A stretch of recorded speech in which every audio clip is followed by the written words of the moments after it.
Going to hand over time to the panel that I have here so that they can ask questions, and it's going to make it easy so that I can be able to answer in a way that they're expecting. So, okay. Can we have the first person ask a question? Thank you, Mnamwari. Inini ndine question zvamukana kuti it's more like kuti ndoda kuti mutibatsirewo handiti. Okay. Kune susu vamwe tinoti we have a calling. Okay. And then from there ndakutanga chechi yangu. What's your advice on that? All right. My advice on that,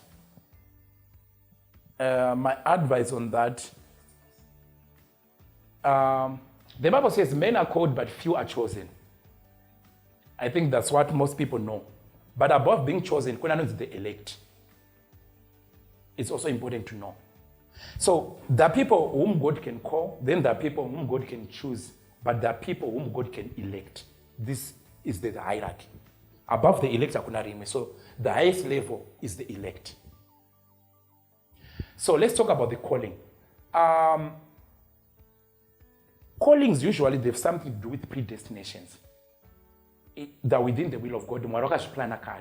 For example, if you go to the book of Romans chapter 8, somewhere along the line, the Bible says, to those whom he called, he also justified.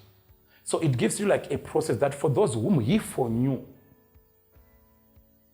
he called. So, which means before I am called, God must foreknow me. Foreknew. So, foreknowledge. So for those whom he foreknew, he also predestined. And those whom he predestined, he also called. Those who called, he justified. Those who justified, he glorified. Then it ends. Sega flow is very important for you to know. Sega, for those whom he foreknew, he also predestined. Which means those whom he knew before he created them or time existed. God knew them. For example, the Bible says, Jeremiah, I knew you before you were in your mother's womb, and I also ordained you a prophet. So that's foreknowledge. I knew you before you were there. Number one. Then number two says, and I also predestined them. So predestined is a combination of two, pre and destiny. So pre, it's before. So it means I made you to reach your destination, but before it came. I don't know if this is making sense. So it's more like ndakakuraramisa usati wararama ndikatota figure out zvese zvandaida about you. Saka kana takurarama tukurarama asi tukurarama in the will of God yatotenge takambararama kudhara. It's more like a replayed match. Asi while it's a delayed match, the human will now, it plays a serious role. That's why at one time the Bible says, behold, I bring before you life or death. Choose whatever you want, but if I were you, I would choose life. So God already knows it. It's like I'm living something that I almost like relived before, but I might alter the story because of my own decision making and my own will. It's very important. It's like this is predestination. God already knew it. That's why the Bible says, for Christ was crucified before the foundation of the earth. So Jesus died on the cross before the earth was created. I don't like the way I'm going to explain that because I'm not going to pay my questions.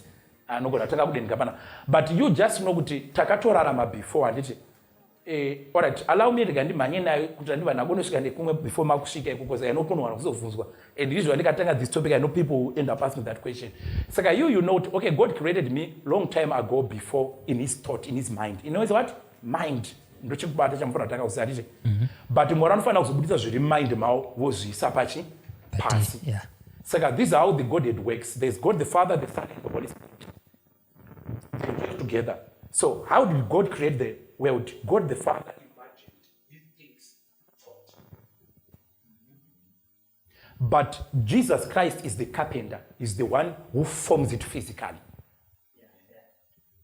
But who is the Holy Spirit? The one who makes it to live. So without the Holy Spirit, there's no life. So God thought of Adam. Jesus formed Adam, but he was dead. But the Holy Spirit breathed, and Adam became a living soul. So now you know how the Godhead functions. So that's why the Bible says, for the foolishness of God is wiser than men's wisdom, and the weakness of God is stronger than men's strength. as if God has got a foolishness and a weakness. That's the book of 1 Corinthians chapter 1 and chapter 2. So literally what it's talking about is about the Father and the Son. But it is only the Holy Spirit who was not mentioned in such a way, because he's the most perfect one. I'm not trying to say the Father is not perfect or the Son is not perfect, no. But the Father and the Son, they value the Holy Spirit so much that when he comes, he will do everything. Okay, can I prove it to you that how much do they value him? Jesus said, any sin in the book of Matthew, any sin that you sin against the Son of Man shall be forgiven, either in this age or age to come. But any sin that you shall sin against the Holy Spirit shall never be forgiven. Which means there's something about the Holy Spirit. Because he's the one who makes everything happen. If you go back to the book of Genesis chapter 1, it says, in the beginning God created what?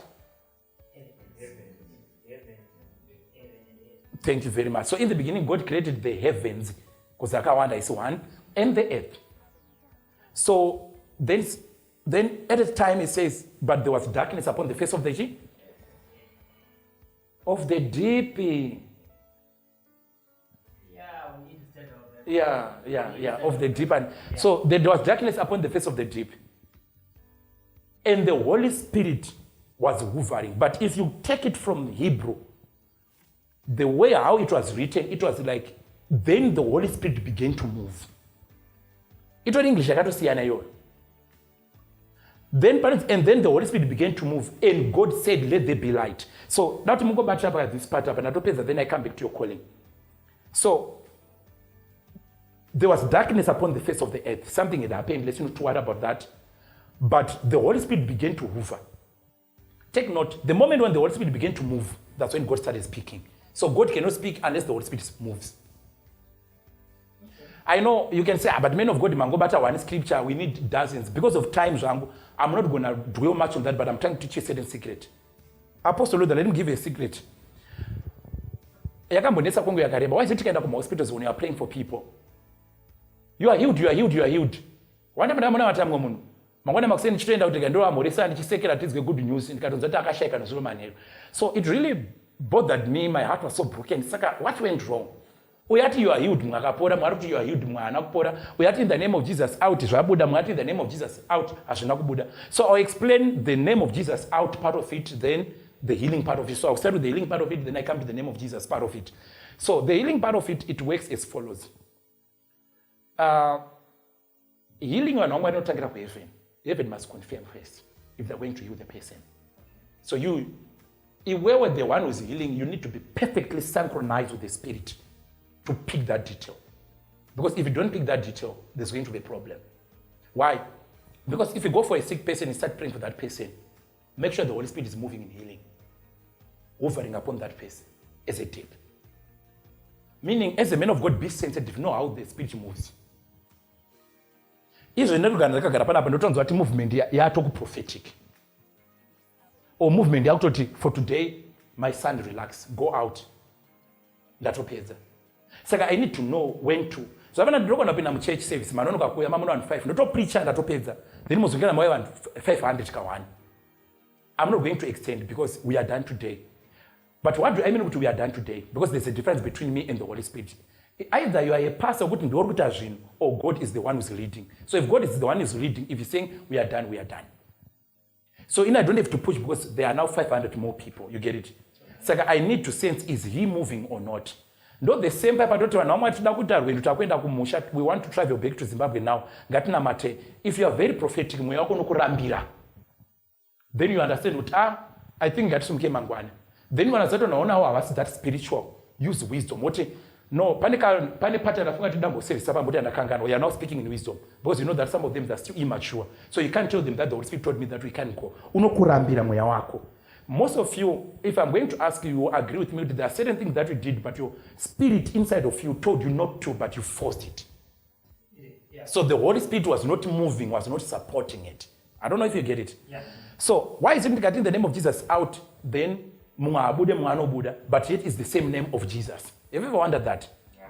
Because in the book of John, the Bible says, in the beginning there was the Word, and the Word was with God, and the Word was, and in whom was everything, where we get all the creation from. So when we are saying in the name of Jesus, we are referring to the Word. But the problem now is, how much Word do you know? So you are conjuring the Word. So if we are to rephrase that sentence, what it simply means is, when I say in the name of Jesus, come out, I'm trying to say in the amount of Jesus, which is the Word. So in the amount of the Word, in my spirit I command. So if my gauge is small, the demon will not move.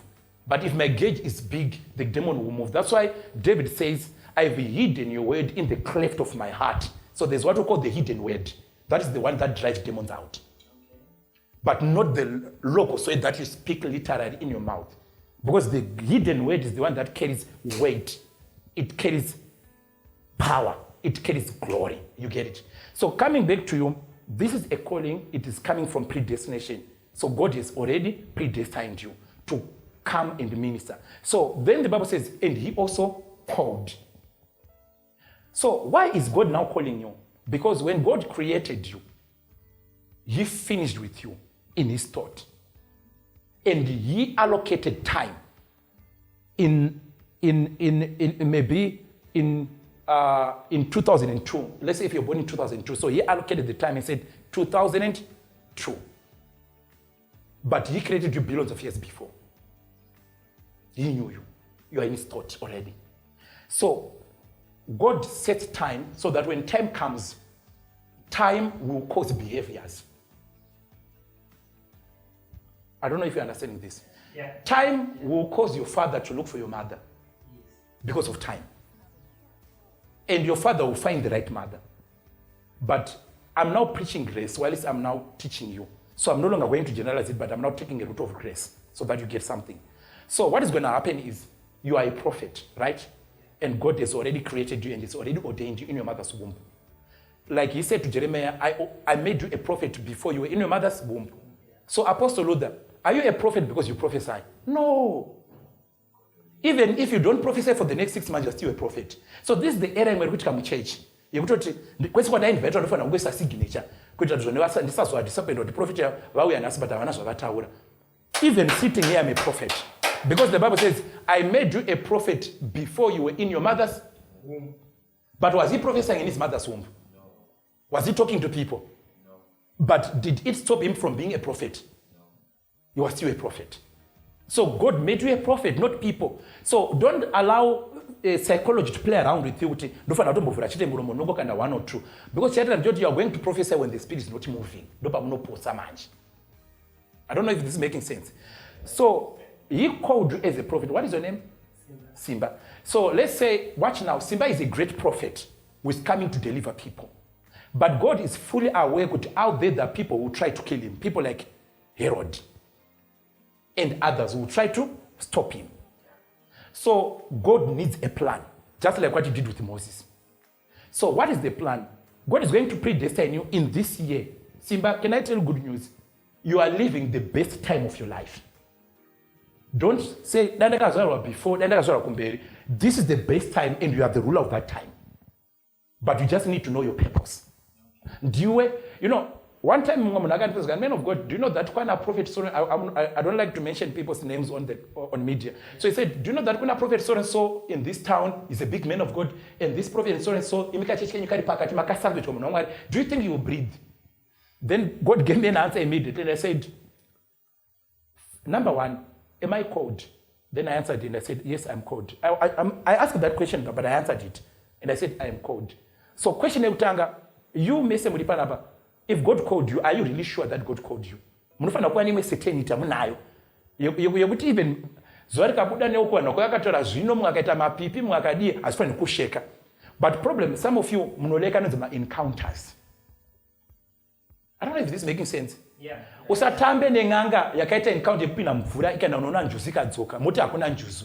You know that I don't care whatever you say. Chandakanoona ndindo chiziva. But to prove to you, I'm going to show you power.